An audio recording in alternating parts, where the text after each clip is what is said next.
What's going on, guys? Tyler here, back with another video, and today we're going to be putting in this heater in my garage using a 220 outlet wall plug, showing you how I did all that. I'm not an electrician, I'm just an average guy, but that way you can see what I did, possibly do it yourself, and we'll cut to me unboxing this.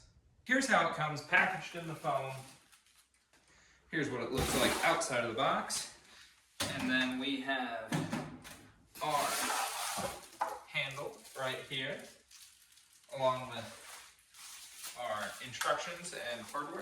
It comes with this handle here, which I'm going to mount up here. I'm going to take a piece of scrap wood to run between the framing and the ceiling, and then it just simply, we hook this in, unscrewing this here, and attaching it here.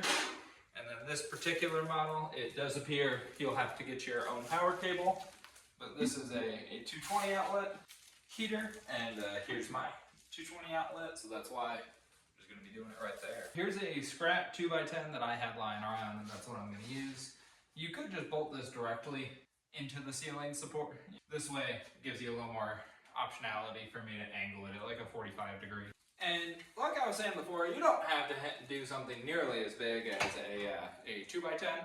It's just what I happen to have. But now we got our bracket for the heater. We'll pre-drill some holes because we got these big lag bolts. And we'll throw the washers on the ground. All right, we're back from Home Depot. We picked up this the 6-foot utility cord. And this is going to be probably the easiest way, I think, to hook this up. So we'll flip this bad boy on over. We have two little cutouts here on the side. And so all depending on which wiring set you got, or which one you punch out. So I do think it'll fit in the smaller one, so we'll take this little wiring clamp off.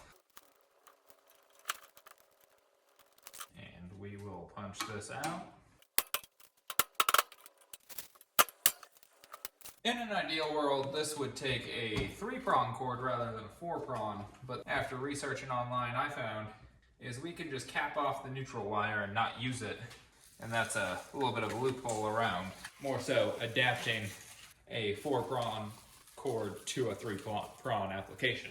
We will want to keep ring connector on because it has a specific spot for it. As we feed this through, we have a 4-prong, 4-wire connection here, but this unit itself is only a 3-wire style connection. So like I said, we're going to cap off our white wire, but then right here, this is our green wire, or our ground, so we'll loosen that on up. We'll make sure to get our ground wire nice and tight, so that way we don't have any issues there with it not being grounded. We have our 2 power wires, our red and our black. We're going to need to cut off these little O-ring connectors and strip them.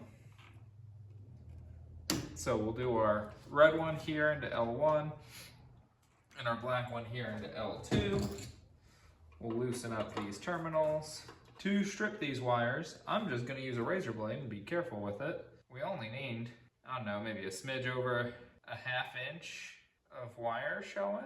I got it started with the razor blade, but then I realized I do have these. I'll have these linked in the description below. But these are intended just for cutting larger wires all the way through. But if you go slow and hold them just a little tight, you can kind of work your way around until you cut all the way through it, and then just pull it off with your fingers. Now we'll feed this the rest of the way through.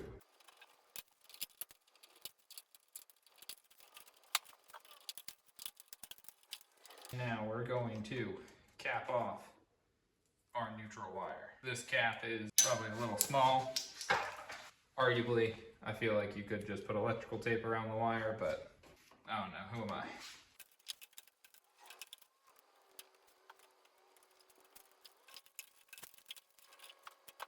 Neutral wire is capped and out of the way. We got this little thing, this little wire holder tab that we'll utilize to keep everything tucked in. I trimmed a little bit of material off our little stopper, but we'll get this put back in. This just helps take tension off the wire. That way you can't like pull too hard on it and pull it out of these terminals and then have live wires running everywhere. You know, possibly having live wires and grounds all touching and just make for a bad day. So as we come back over here, I already got these unthreaded from here. Pick it up.